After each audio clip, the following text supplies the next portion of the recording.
बिस्मिल्लाहिर्रहमानिर्रहीम। इत्तिकाफ के बारे में एक हदीस आपके सामने रख रहा हूँ, तो गौर से सुनिएगा और इंशाअल्लाह अमल की नीयत से सुनिएगा। अल्लाह पाक मुझे और आपको इस पर अमल करने की तौफीक अता फरमाए। तो शुरू करते हैं। बिस्मिल्लाहिर्रहमानिर्रहीम। अबू सईद खुदरी रज़ी अल्लाह ताला अन्हु कहते हैं कि नबी करीम सल्लल्लाहु अलैहि वसल्लम ने रमज़ान मुबारक के पहले अशरे में इत्तिकाफ फरमाया, फिर दूसरे अशरे में भी, फिर तुर्की खेमे में से जिसमें इत्तिकाफ फरमा रहे थे बाहर सर निकाल कर इरशाद फरमाया कि मैंने पहले अशरे का इत्तिकाफ शब कदर की तलाश और इहतिमाम की वजह से किया था, फिर इसी की वजह से दूसरे अशरे में किया। फिर मुझे किसी बतलाने वाले ने यानी फरिश्ते ने बताया कि वो रात आखिरी अशरे में है, लिहाजा जो लोग मेरे साथ इत्तिकाफ कर रहे हैं वो आखिरी अशरे का भी इत्तिकाफ करें। मुझे ये रात दिखलाई गई थी, फिर बुला दी गई। इसकी अलामत यह है कि मैंने अपने आप को इस रात के बाद सुबह में सीकड़ में सजदा करते देखा, लिहाजा आप इसके अशरे को आखिरी अशरे की ताक रातों में तलाश करवा दी। रावी कहते हैं कि इस रात में बारिश हुई और मस्जिद चपरे की थी और टपकी, और मैंने अपनी आंखों से नबी करीम सल्लल्लाहु अलैहि वसल्लम की पेशानी मुबारक पर कीचड़ का असर 21वीं की सुबह को देखा। फायदे में शेख लिखते हैं, नबी करीम सल्लल्लाहु अलैहि वसल्लम का आदत शरीफा इत्तिकाफ की हमेशा रही है। इस महीने में तमाम महीने का इत्तिकाफ फरमाया और जिस साल विसाल हुआ इस साल में 20 रोज का इत्तिकाफ फरमाया था, लेकिन अक्सर आदत शरीफा चूँकि आखिरी अशरे ही के इत्तिकाफ की रही है, इसलिए उलमा के नज़दीक ये एक सुन्नत मुक्कदा है। हदीस बाला से ये भी मालूम हो गया कि इस इत्तिकाफ की बड़ी गरज शब कद्र की तलाश है और हकीकत में इत्तिकाफ इसके लिए ही बहुत ही मुनासिब है कि इत्तिकाफ की हालत में अगर आदमी सोता भी हो तब भी इबादत में शुमार होता है।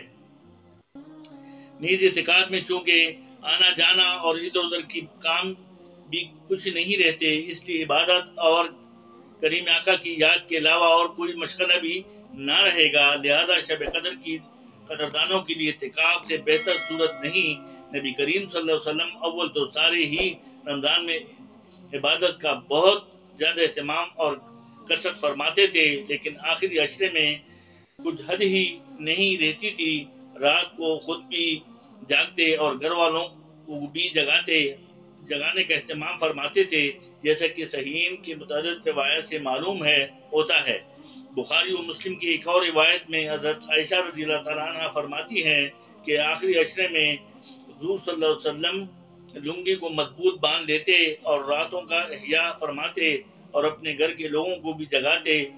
लेकिन लुंगी मजबूत बांधने से कुर्सी में इहतमाम से ज्यादा भी मुराद हो सकती है और बीवियों से बिला तकल्लुफ़ एतराज़ भी मुराद हो सकता है। तो बस दोस्तों बुजुर्गों, इत्तिकाफ की इतनी बड़ी फजीलत जो हमारे सामने आई वो ये है कि भाई इसमें जब इत्तिकाफ में आदमी मस्जिद में 10 दिन के लिए बैठ जाता है, 21वीं की रात से इत्तिकाफ शुरू हो जाता है, तो दुनिया के तमाम कामों से वो कट जाता है।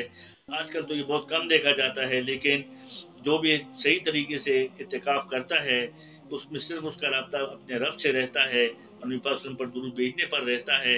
मस्जिद का माहौल होता है, फरिश्ते उसमें इबादत कर रहे होते हैं, फरिश्तों का घर होता है वो, तो उसके साथ ही कुछ और होते हैं और बंदा और कुछ नहीं करता, सिर्फ इबादत में मशगूल रहता है। कभी कुरान पाक की तिलावत करता रहता है, कभी नवाफिल वगैरह पढ़ता है और दुआएं करता रहता है। तो इसमें इस रात की बरकत अगर कहते हैं, जैसे इसमें आया है कि अगर वो सोच भी रहा था और ये रात गुजर गई तब भी उसकी वो रात इबादत में गुजरी, क्योंकि मस्जिद में इत्तिकाफ में था और इत्तिकाफ में वो 10 दिन इबादत में गुजरते हैं। तो अल्लाह पाक हमें भी ये रात नसीब अता फरमाए और जो भाई इत्तिकाफ कर सकते हैं उनसे गुजारिश है कि वो इत्तिकाफ करे ताकि पूरा का पूरा उनको फ़ायदा नसीब हो। अल्लाह पाक मुझे और आपको भी इत्तिकाफ करने की तौफीक अता फरमाए। सदक़ल्लाहु मौलाना अल अज़ीम।